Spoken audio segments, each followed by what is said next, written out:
The meeting, for all intents and purposes, was over.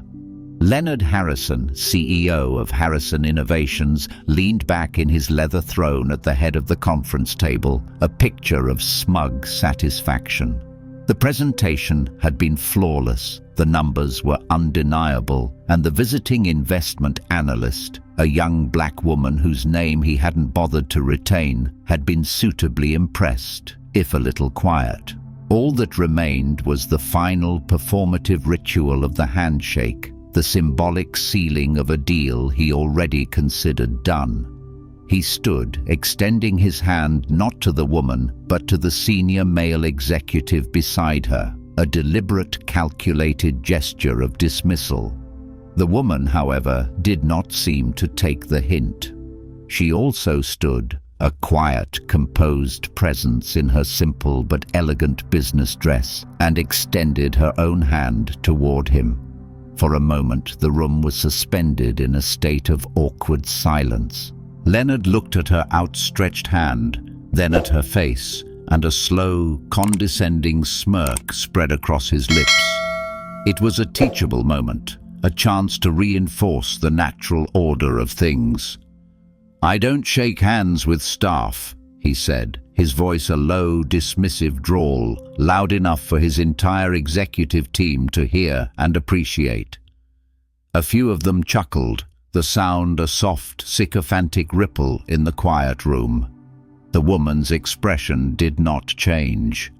There was no flicker of hurt, no flush of anger. She simply held his gaze for a single, long, and incredibly unnerving moment. Then, with a grace that was in itself a form of rebellion, she slowly withdrew her hand. "Then I trust you'll have no objection to shaking hands with my attorneys," she said, her voice a calm, even-toned instrument of devastation, "because you are going to need them.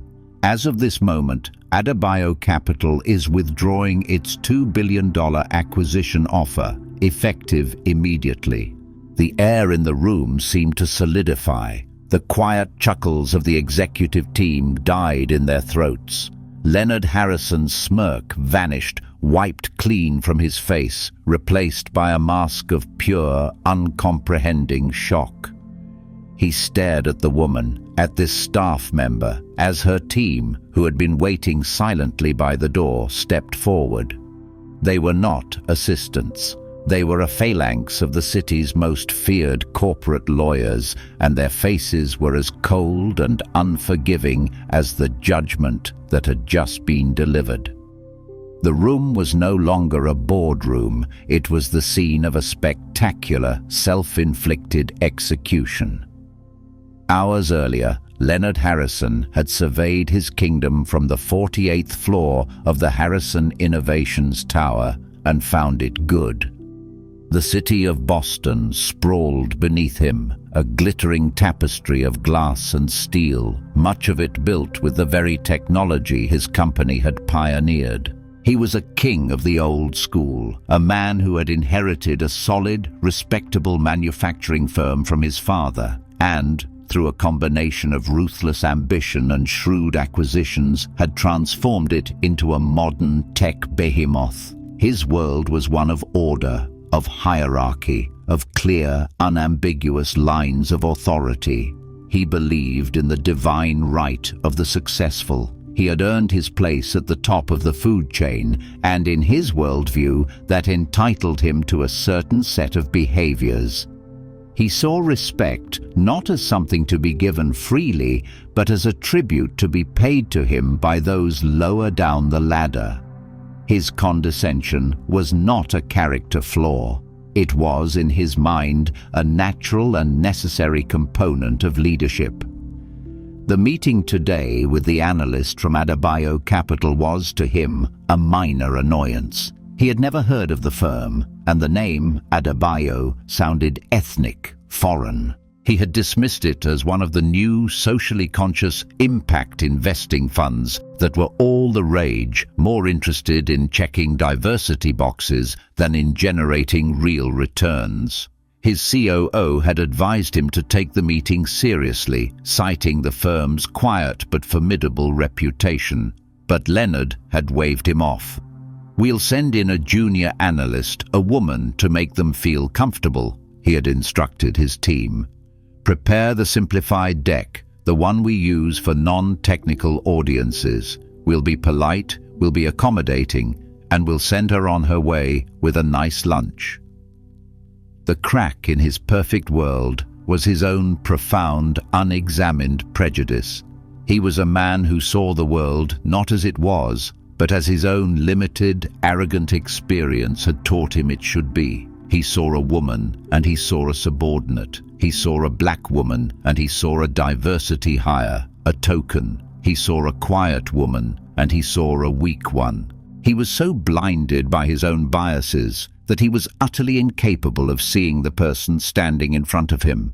He did not see a brilliant, formidable CEO who was his peer in every sense of the word. He saw a staff member, and he treated her accordingly, never once suspecting that his every dismissive gesture, his every patronizing word was being logged, recorded, and weighed on the scales of a justice he didn't even know he was subject to. His world was not just cracked, it was a house of cards, and he had just, with his own hand, pulled out the one that was holding the entire structure up. Imani Adebayo's life was a testament to the quiet, relentless power of a long game.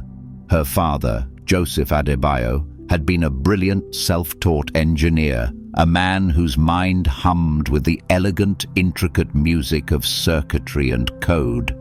He had been one of the first black engineers hired at the company that would, decades later, become Harrison Innovations. And it was there that he had invented a revolutionary new type of data compression algorithm, a breakthrough that should have been his legacy. Instead, it had been his ruin. Imani, then just a teenager, had been a silent witness to her father's slow, heartbreaking erasure. She had watched as his name was quietly removed from the patent filings, replaced by that of his ambitious young white supervisor, Leonard Harrison. She had listened through the thin walls of their small apartment as her father had tried and failed to fight for the credit he was due. He had been met with a wall of institutional racism and legal stonewalling. He had been labeled a troublemaker, an agitator, and, in the end, had been unceremoniously fired, forced to sign a non-disclosure agreement in exchange for a meager severance package. The injustice had broken his spirit. He had died 5 years later, a man haunted by the ghost of the future that had been stolen from him. But he had left his daughter with two things: a profound, burning hunger for a justice he had never received, and a meticulous, almost obsessive collection of his original research, his lab notes, his correspondence, the proof of his stolen legacy. Imani had not sought revenge. She had sought to build. She had worked her way through MIT, then Stanford Business School, her father's quiet, methodical genius flowing through her veins. She had founded Adebayo Capital with a singular, radical vision: to create a new form of capitalism, one where a company's ethical character was as valuable as its financial assets. Her firm didn't just invest in companies, it vetted them, audited them, and held them to a standard of integrity that made the old guard of Wall Street deeply uncomfortable. And for 25 years, she had been waiting. She had watched Leonard Harrison's rise from a distance, had seen him build an empire on the foundation of her father's stolen work. She had waited for the right moment, for the moment when his company was at its most valuable, its most desirable, its most vulnerable. Her offer to acquire Harrison Innovations was not a business proposition. It was the final move in a quarter-century-long chess game. And her decision to conduct the final in-person evaluation herself under the guise of a junior analyst was not an act of whimsy. It was a test, a character test. She had not come to that boardroom to see if Leonard Harrison was a competent CEO. She already knew he was. She had come to see if, after 25 years of success and power, he had changed. She had come to see if the man who had stolen her father's future had, in the intervening decades, managed to acquire a soul. And in his cool, dismissive, and profoundly arrogant refusal to shake her hand, he had given her the answer. The collision was a series of small, calculated cruelties, each one a test that Leonard Harrison failed more spectacularly than the last. The confrontation was not a single, explosive moment, but a slow, methodical vivisection of his character, performed with the cold precision of a master surgeon. It began the moment Imani walked into his building. She had watched from her seat in the secondary, non-VIP waiting area as Leonard had greeted two white male visitors, minor executives from a partner firm, with hearty handshakes and offers of coffee in the plush private lounge. When she was finally summoned, 45 minutes late, he had not risen from his desk. He had greeted her with a cursory, dismissive wave, his eyes already on his phone. Test number 1, the currency of respect, failed. The presentation itself was the second test.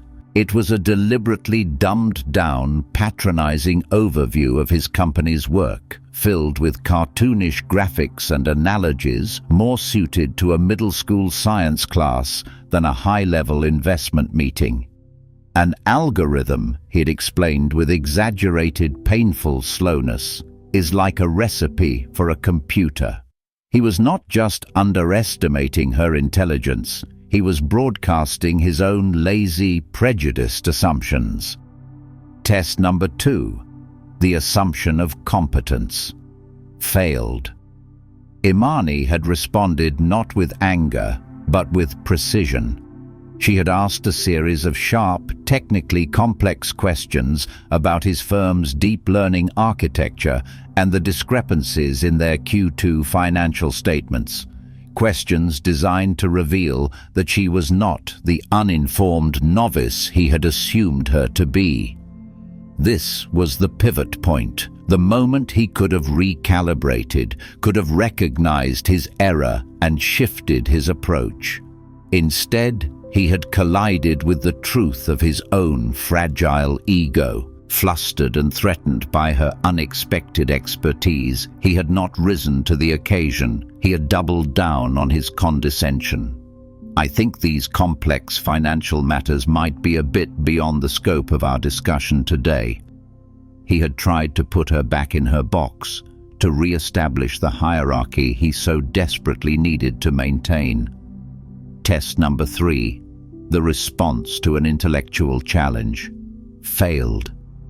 And then came the final, fatal collision.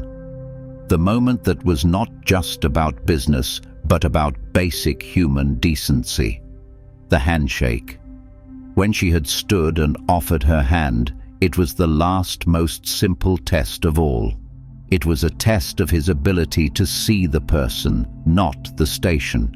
To see the human being, not the uniform or the skin color. His response, "I don't shake hands with staff," was not just a slight. It was a confession. It was a full, public and unvarnished declaration of his core philosophy. A philosophy that held that a person's worth was not intrinsic, but was defined by their title, their proximity to power, their place in his own self-serving, hierarchical world. The collision was not just between a CEO and an investor. It was between two opposing worldviews. His, a world where power was a tool to diminish others, and hers, a world where true power was the quiet, unshakable integrity of one's own character. And in that final damning moment, his world had not just collided with hers, it had been utterly and completely shattered by it. Imani's unconventional action was not her final, devastating pronouncement. It was the profound, almost unnerving calm that preceded it. In the face of Leonard's ultimate insult, she did not react with the anger or humiliation he had clearly expected. Her face did not flush. Her eyes did not waver. She simply observed him. For a long 10-second eternity, she held his gaze, her expression one of quiet, almost clinical assessment. It was not the look of a victim. It was the look of a scientist who had just confirmed her hypothesis. It was the look of a judge who had just heard the final, damning piece of testimony. She then withdrew her hand, not with a sharp, angry snatch, but with a slow, deliberate grace. The movement was a quiet, powerful act of self-possession. It was a physical manifestation of her refusal to participate in her own degradation. She was not a subordinate being dismissed. She was a superior power withdrawing her offer. This quiet, unnerving stillness was the act that planted the first true seed of doubt in Leonard's mind. He was a man who understood the language of power, of aggression, of confrontation. He did not understand this. Her calm was a mirror, reflecting back the ugliness of his own behavior, and for the first time he felt a flicker of something he had not felt in years: shame. He saw in her quiet, unshakable dignity a form of power he did not possess and could not comprehend. The final verbal blow was almost a formality, the inevitable conclusion to a verdict that had already been reached. When she spoke, her voice was not laced with anger or triumph. It was the voice of a CEO delivering a final and unfavorable business decision. "Then I trust you'll have no objection to shaking hands with my attorneys," she had said, her tone as cool and dispassionate as if she were discussing a quarterly report. "Because you are going to need them. As of this moment, Adebayo Capital is withdrawing its $2 billion acquisition offer, effective immediately." The words were a quiet, surgical strike, delivered with a precision that was, in itself, a testament to her power. The seed of doubt in Leonard's mind, the flicker of shame at his own behavior, was now instantly overwhelmed by a tidal wave of pure, unadulterated panic. He looked at this woman, at the team of legal assassins who were now stepping forward from the doorway, and he began to question everything, not just his own behavior, but the very foundations of his own perception. Who was this woman? How could a junior analyst wield this kind of power? What had he so catastrophically misunderstood? The arrogant certainty that had been the bedrock of his identity was beginning to fracture, and in the cracks, a terrifying and as yet unformed question began to grow. What if he was not the most powerful person in the room? At that moment, the billionaire realized the woman he had just tried to erase might be the one holding the pen that would write the final chapter of his own story. If you believe that the loudest statement is sometimes a quiet, dignified silence, give us a like to support Imani's journey and tell us where you're watching from in the comments below. The boardroom, a moment ago the stage for Leonard Harrison's casual dominance, was instantly transformed into a tribunal. The power dynamic did not just shift, it violently inverted. Imani's team, a formidable trio of lawyers and financial analysts, moved into the room with the quiet, predatory efficiency of a wolf pack. They did not speak. They simply took their places around the conference table, opened their own sleek, dark laptops, and turned their collective, silent, and deeply unsettling gaze upon Leonard and his now panicked executive team. The investigation was not just reversed, it was commandeered. Leonard, who had been the one conducting a condescending, one-sided evaluation, now found himself the subject of a cold, hard, and terrifyingly professional one. Mr. Harrison, a woman from Imani's team began, her voice a cool, precise instrument. She was introduced as Evelyn Reed, Adebayo Capital's chief counsel. We have some follow-up questions regarding the due diligence materials your company provided. What followed was not a negotiation. It was an autopsy.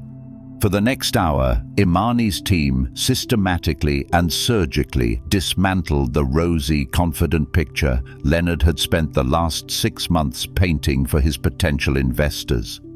They questioned his inflated revenue projections, pointing out the unsustainable growth models he had used. They highlighted the alarming employee turnover rates in his R&D department, cross-referencing them with the quiet but steady exodus of his top engineering talent.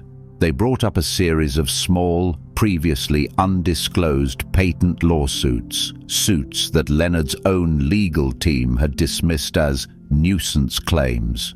But Evelyn Reed produced a detailed analysis showing that these were not nuisance claims at all. They were a coordinated, strategic assault on Harrison Innovation's core intellectual property by a major international competitor.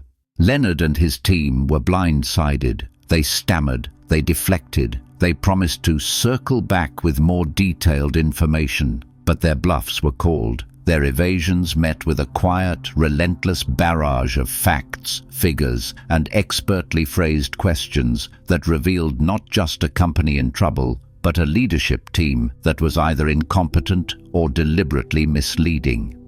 And throughout it all, Imani Adebayo sat at the head of the table, a silent, watchful queen.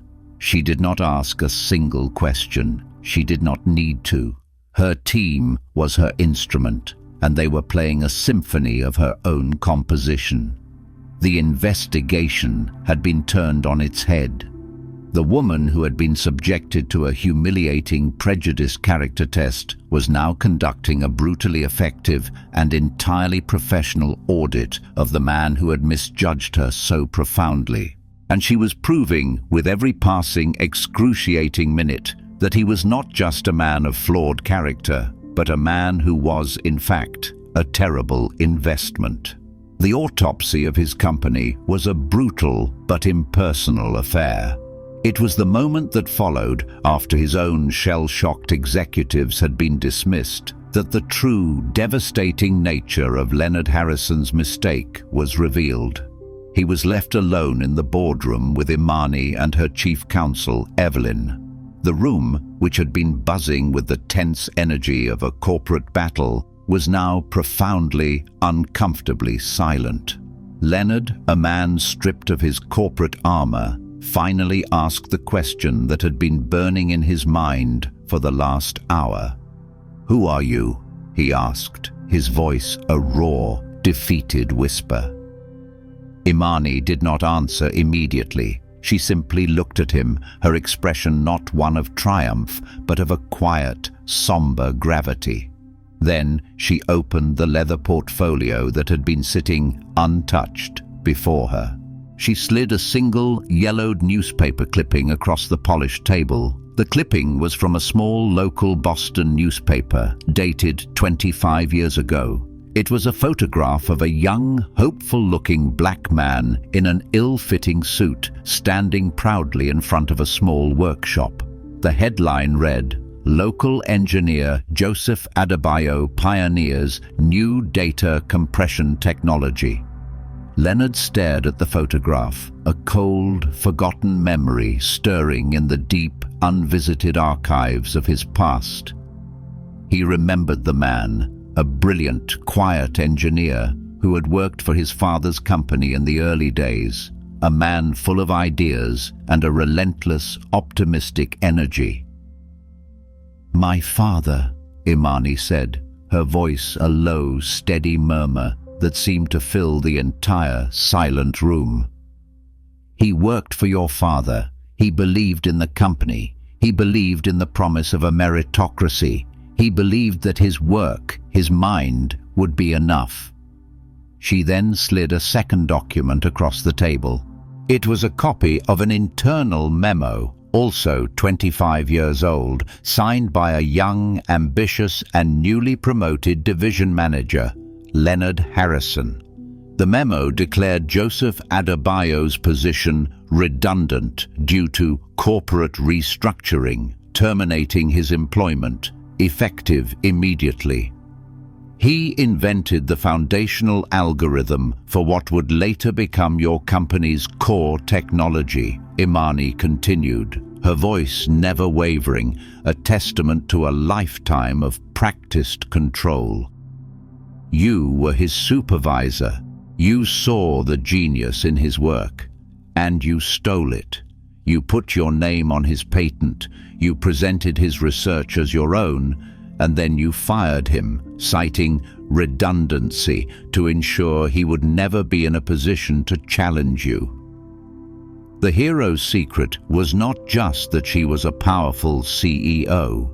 It was that she was a daughter, a keeper of a flame, a quiet, patient avenger for a crime that had been committed a quarter of a century ago.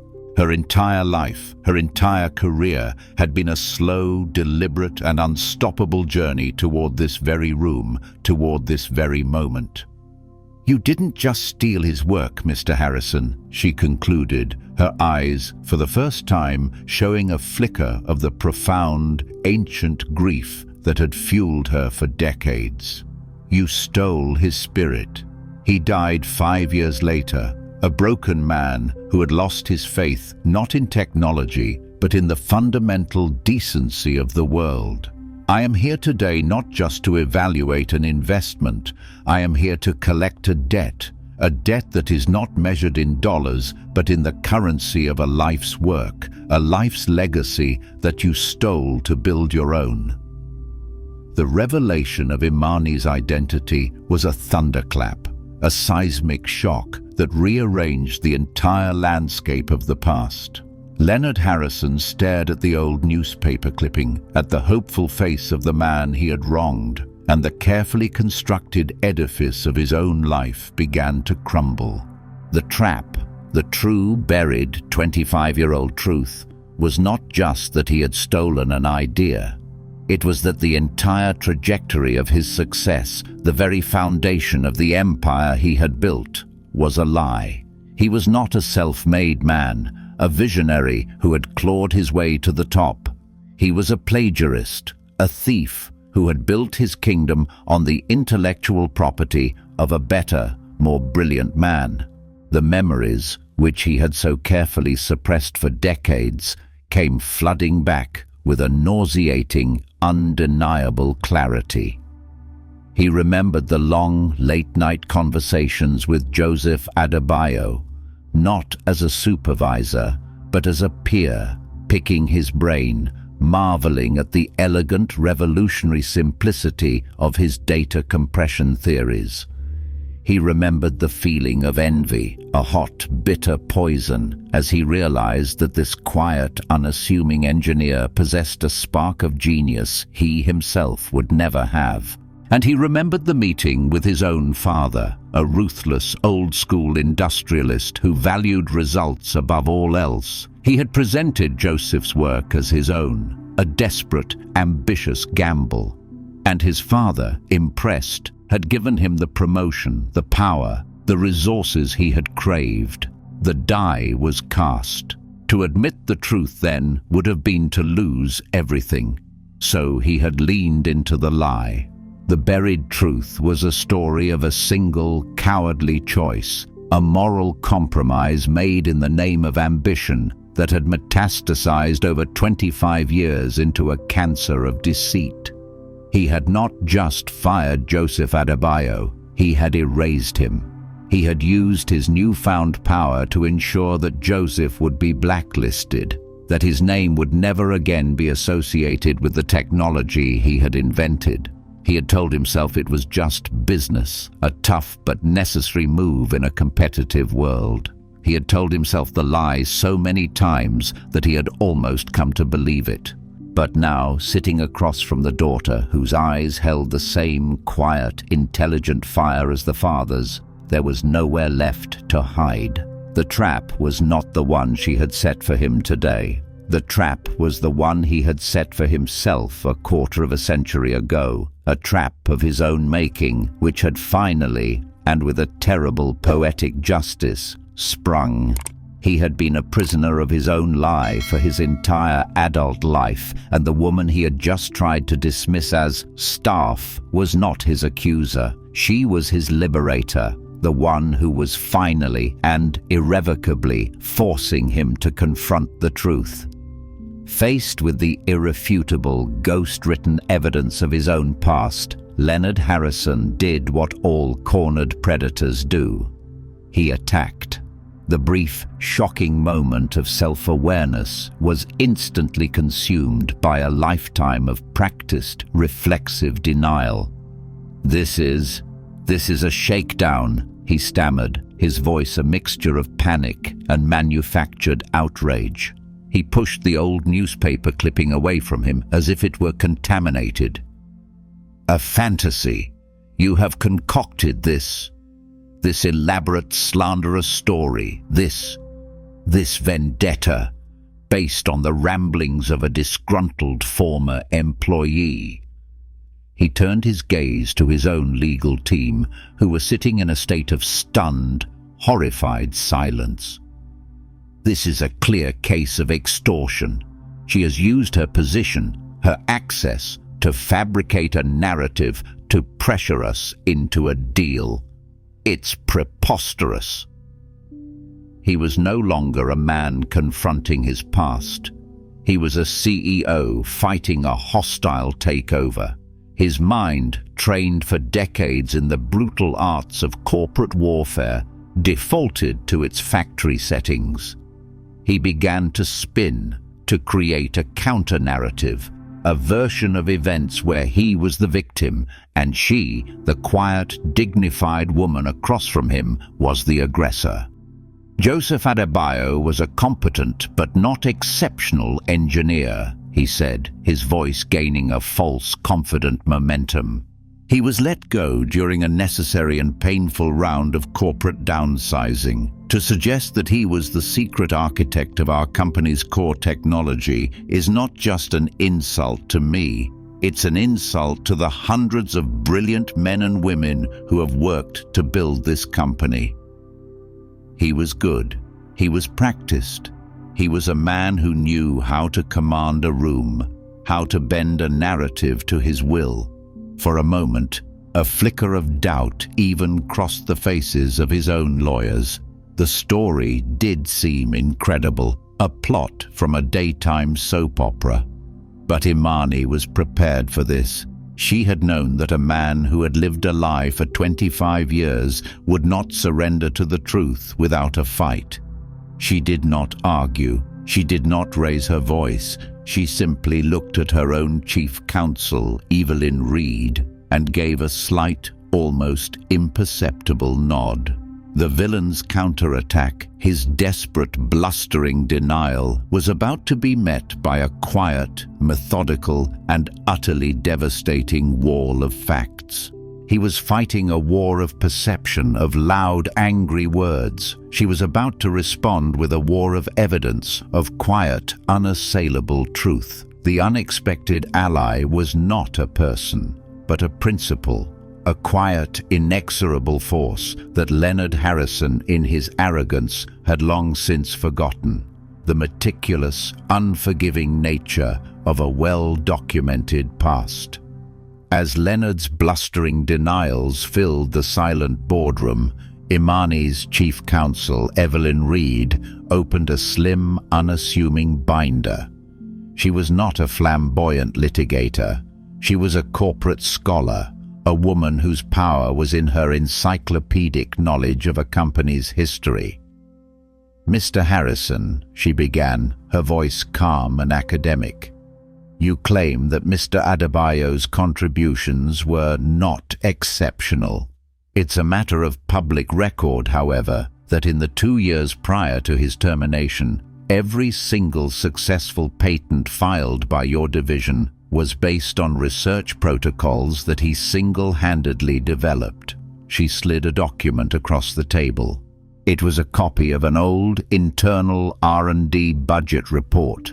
And according to your own internal accounting from that period, Mr. Adebayo's lab was the single most productive and cost-efficient unit in the entire company, with a success rate that was, in fact, 400% higher than the divisional average.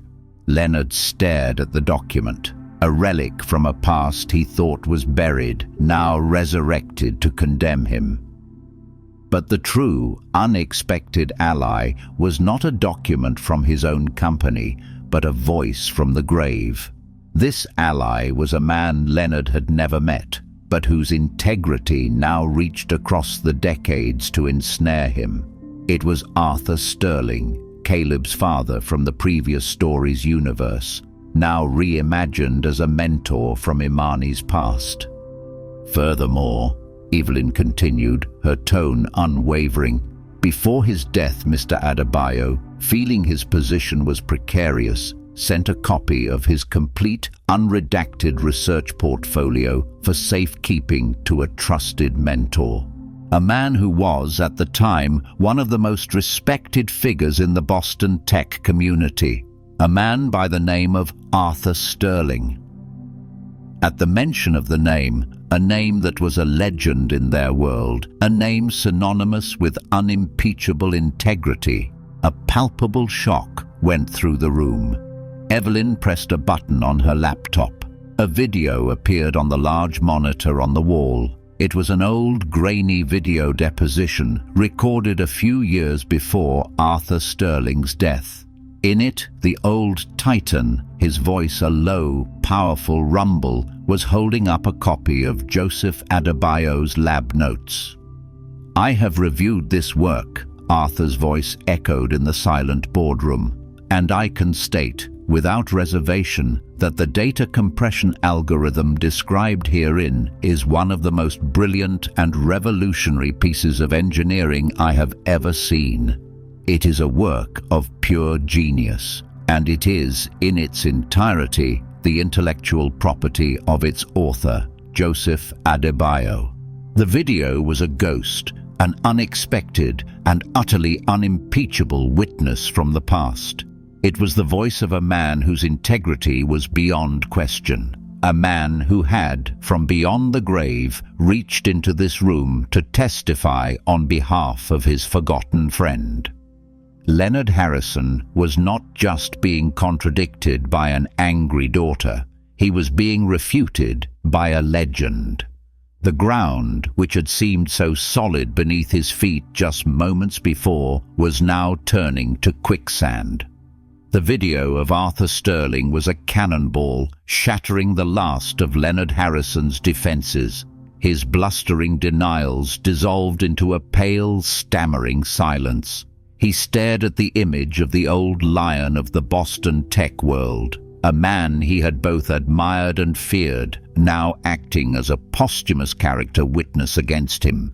But Imani knew that to truly and finally break him, to force a confession from a man who had built his life on deceit, she needed more than the testimony of the dead. She needed a final, personal, and irrefutable piece of evidence, a smoking gun that would tie Leonard Harrison not just to the theft, but to the deliberate, malicious destruction of her father's career. While her legal team had been presenting the corporate evidence, Imani had been conducting a quiet, parallel investigation.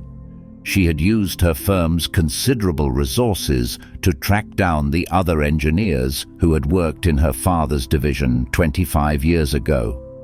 Most were retired, their memories faded, but she had found one, a man named David Chen, now a quiet, unassuming professor of computer science at a small college in Vermont. At first, he had been reluctant to speak, the fear of a powerful man like Leonard Harrison still a potent force even after all these years. But Imani had persisted, and in the end, the man's conscience had won out. Now, as the boardroom reeled from the impact of Arthur Sterling's testimony, Imani's chief counsel, Evelyn, made a simple, quiet statement. "We have one final witness," she said. She nodded to the door, and it opened to reveal David Chen, a man in his late 60s, with a kind, scholarly face and eyes that held the weight of a long-held, guilty secret. He did not speak to the room. He spoke directly to Leonard Harrison. "I was there, Leonard," he said, his voice a low, regretful murmur. "I was in the room when you fired Joseph. I was your junior, a kid just out of grad school. I was scared. I kept my mouth shut." He then reached into his old, worn briefcase and pulled out a single, folded piece of paper. It was yellowed with age, brittle at the creases. "Joseph. He gave this to me the day before he was fired. He knew what was coming. He asked me to keep it, to give it to his daughter one day, if she ever came looking. He said she was a smart girl, a fighter. He said she would know what to do with it." He unfolded the paper and slid it across the long, polished table. It was not a legal document. It was a handwritten letter in Joseph Adebayo's neat, precise script. It was addressed to Imani. "My dearest Imani," the letter began. "If you are reading this, it means that the worst has happened and that I have failed to protect my work and our future. But I have not failed to protect the truth. The man who has done this, Leonard Harrison, is not just a thief. He is a coward. He is a man so consumed by his own ambition that he is terrified of the brilliance of others. He did not just take my work. He tried to erase my very existence. But he cannot erase this. He cannot erase my love for you. And he cannot erase the final piece of my work, the one thing I kept for myself, for you, the key." The letter then described in precise, technical detail a single, elegant piece of code, a master encryption key that was the final indispensable component of the entire data compression algorithm. It was the one piece of the puzzle Joseph had never shared with Leonard, the one thing that made the entire system work. Without it, the algorithm Leonard had stolen was just a collection of brilliant but ultimately useless theoretical equations. For 25 years, David Chen said, his voice now ringing with the clarity of a long overdue confession, Harrison Innovations has been trying to crack that final piece of the code. They have spent millions on it. They have hired the best minds, and they have failed. Because the genius was not in the system, Leonard. It was in the man you erased. The letter and the secret it contained was the final, devastating piece of evidence. It was not just proof of the theft, it was proof of its ultimate futility. It was Joseph Adebayo's final brilliant posthumous checkmate. Leonard Harrison had stolen a kingdom, but he had never been able to find the key to its gates. And now, that key was in the hands of the one person who would ensure he would never, ever be allowed to enter. The boardroom, which had been the stage for Leonard Harrison's entire professional life, now became his tomb. The letter, Joseph Adebayo's final, brilliant act of intellectual defiance, was a verdict from which there was no appeal. It did not just expose his past, it invalidated his entire present. The multi-billion-dollar company he had built was, at its core, a magnificent hollow fraud, a beautiful engine with a missing part, a part he had been too arrogant and not brilliant enough to ever replicate. His counterattack was over. His denials were useless. The carefully constructed narrative of his own genius, a story he had told himself and the world for 25 years, was incinerated in the quiet, elegant prose of the man he had wronged.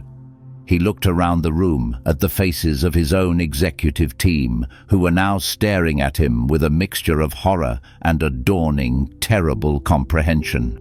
He looked at the legal team from Adebayo Capital, their expressions calm, professional, and utterly unforgiving. And then he looked at Imani. She was not gloating. She was not triumphant. She was simply watching him, her gaze a steady, quiet instrument of judgment. She was her father's daughter, and she had just, with a quiet, devastating precision, reclaimed his legacy. The curtain had not just fallen on his career, it had been torn down, revealing the small, frightened and deeply insecure man who had been hiding behind the mask of a titan for his entire life. It was Imani who spoke first, her voice a low, final pronouncement. "My father's work is not for sale, Mr. Harrison. It is not for you to own or for my firm to acquire. It is a legacy. And today that legacy is finally and fully restored to its rightful owner." She then stood, a signal that the proceedings were over. Her team began to quietly, efficiently pack their binders and their laptops. They did not rush. Their movements were the calm, deliberate actions of a team that had just successfully completed a long and difficult mission. Leonard Harrison did not move. He sat at the head of the long, polished table, a king in a kingdom that had just been revealed as a mirage. He was no longer a CEO. He was no longer a visionary. He was just a man, a thief who had been undone by the ghost of a better man and the unshakable resolve of his daughter. The war was over. The truth had won. And all that was left was the long, slow, and public accounting of his crimes. The collapse of Leonard Harrison's world was not a loud, dramatic explosion, but a quiet, implacable implosion. The justice that followed was not the fiery, satisfying spectacle of a courtroom battle, but the cold, hard, and brutally efficient logic of the market.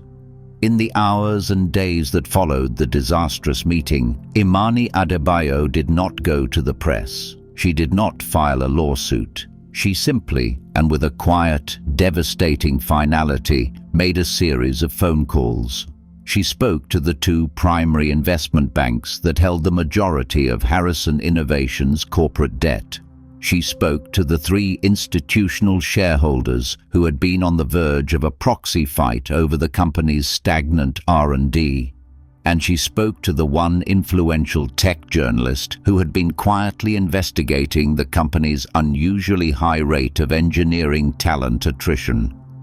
She did not share her father's letter. She did not speak of the theft. She simply, and with the unimpeachable authority of her firm's reputation, stated a single, simple fact. Adebayo Capital has reviewed the foundational technology of Harrison Innovations and has found it to be fundamentally and irreparably flawed. We are advising our clients that the company is, in our professional opinion, a catastrophic long-term risk. The message was a corporate kill shot. It was a vote of no confidence from one of the most respected and feared firms in the industry. The market's reaction was immediate and merciless. Harrison Innovations stock, which had been a stable, if unexciting, blue-chip investment for years, went into freefall. The board of directors, faced with a sudden existential crisis, called an emergency meeting. They did not invite Leonard. They summoned him. He walked into the boardroom, not as a king, but as a condemned man. The faces that had once looked at him with a mixture of fear and admiration were now a uniform mask of cold, hard fury. They had seen the numbers, they had heard the whispers, and they knew they had been betrayed. The justice they dispensed was not about morality, it was about survival. Leonard Harrison was no longer an asset. He was a liability of catastrophic proportions. He was unanimously and unceremoniously stripped of his title, his chairmanship, and his golden parachute. He was voted out of the company he had built, a pariah, a man whose name was now synonymous with the greatest corporate implosion in the city's recent history. But the real justice, the one that truly mattered to Imani, was not the one that happened in the boardroom. It was the one that she enacted herself.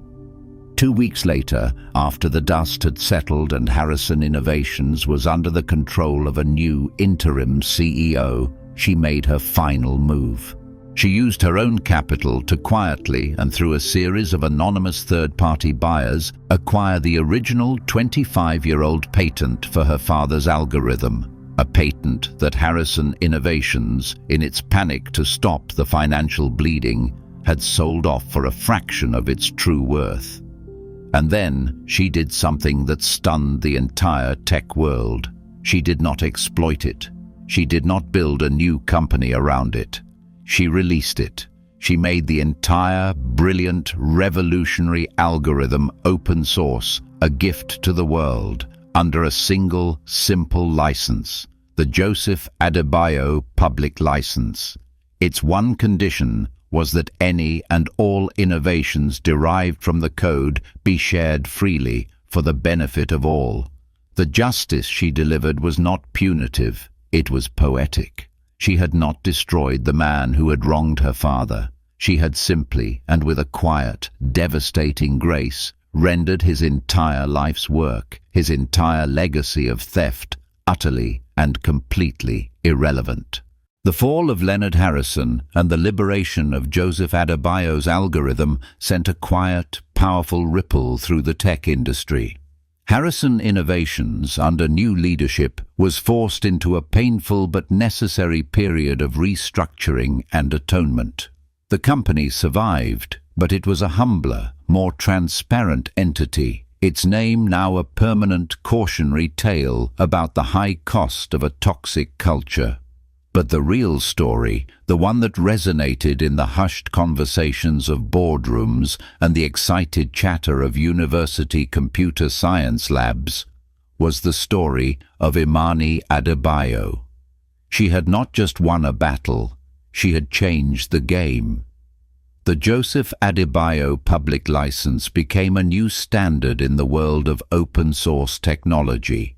It sparked a wave of collaborative innovation, with developers from around the world building upon her father's brilliant, once-hidden work, creating new applications for everything from medical data processing to climate change modeling.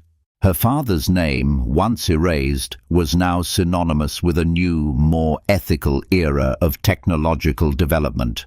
And in the heart of Boston, a new, more tangible dawn was breaking. Using the considerable profits her firm had made from shorting Harrison Innovations stock, a move of pure, poetic and entirely legal financial justice, Imani established a new non-profit foundation. It was not a grand, self-aggrandizing monument. It was a working, breathing institution, housed in a beautifully renovated old warehouse in the heart of the city's innovation district. She called it the Adebayo Institute for Ethical Engineering. Its mission was twofold. First, it was a tech incubator, providing seed funding, mentorship, and resources to a new generation of engineers and entrepreneurs, with a specific focus on supporting women and people of color, the very minds that the old guard, in its blindness, had so often overlooked. Second, it was a think tank, a place for the brightest minds in technology, law, and ethics to grapple with the most pressing questions of their time. It was a place dedicated to building a future where innovation and integrity were not opposing forces, but two sides of the same powerful coin. The new dawn was not just for the industry, it was for Imani herself. The quiet, all-consuming quest that had defined her entire adult life was over. She had not just avenged her father, she had honored him in the most profound way possible. She had taken his stolen legacy and transformed it into a gift to the world. The weight she had carried for 25 years was finally, blessedly, lifted. She was no longer just the keeper of her father's story. She was now the author of her own. 1 year after the fall of Leonard Harrison, on a crisp, bright autumn afternoon, the main hall of the Adebayo Institute was filled with the vibrant, chaotic energy of a new generation. The occasion was the Institute's inaugural Innovation Showcase, a celebration of the first cohort of fellows it had sponsored. The air was thick with the scent of fresh coffee, the excited buzz of conversation, and the almost tangible feeling of a future being born. Imani Adebayo moved through the crowd, not as a remote, powerful CEO, but as a proud, engaged mentor. She stopped to admire a young woman's elegant new software for tracking carbon footprints. She listened intently as a team of recent graduates demonstrated a revolutionary, low-cost water purification system. She was not the center of this world. She was its quiet, supportive sun, and a dozen new planets were now orbiting in her light. At the edge of the room, near a large window overlooking the city, a quiet, unassuming man in his late 60s was in a deep, technical conversation with one of the young engineers. It was David Chen, the man who had been her father's colleague, her one and only witness. Imani had found him in his quiet retirement in Vermont and had offered him a position as the Institute's first senior fellow. He had accepted without hesitation. He was home, among the creators, the builders, the people who, like his old friend Joseph, believed in the power of a good, clean idea. The legacy she was building was not one of wealth or power, but of connection. It was a living, breathing network of the very minds the Leonard Harrisons of the world had tried to dismiss. Later, as the showcase wound down, Imani found herself alone for a moment, standing before a simple, elegant plaque on the main wall. It was not her name that was etched into the polished brass, but her father's. Beneath his name, Joseph Adebayo, was a single, quiet line of text. The only thing necessary for the triumph of genius is for good people to build a place for it to grow. She reached up and gently touched the cool metal, a quiet, personal moment of communion with the man who had started it all. "He would have been so proud of you, Imani." She turned. It was not a colleague, not a fellow. It was Leonard Harrison. He looked different. The sharp, arrogant edges had been worn away, replaced by a quiet, almost hesitant humility. He was thinner, his expensive suit replaced by a simple, well-worn tweed jacket. He looked like a man who had been through a long and difficult winter. Imani did not react with anger or suspicion. She simply looked at him, her expression a calm, neutral canvas. "I know I have no right to be here," he said, his voice a low, gravelly murmur. "But I had to see it. I had to see what you had built." He looked around the bustling hall, at the vibrant, diverse faces, at the tangible evidence of a world he had never known how to create. This is what I always told myself I was doing," he said, a note of profound, heartbreaking regret in his voice. "But I was just building a cage, a beautiful, profitable cage." He then reached into his old, worn briefcase and pulled out not a legal document, but a simple, hand-bound book. It was her father's original lab notebook, the one that had been entered as evidence in the corporate lawsuit. "The company was going to destroy this," he said, holding it out to her. "They considered it obsolete. I bought it back. It belongs to you. It belongs here." Imani took the notebook, her father's neat, familiar script filling the pages.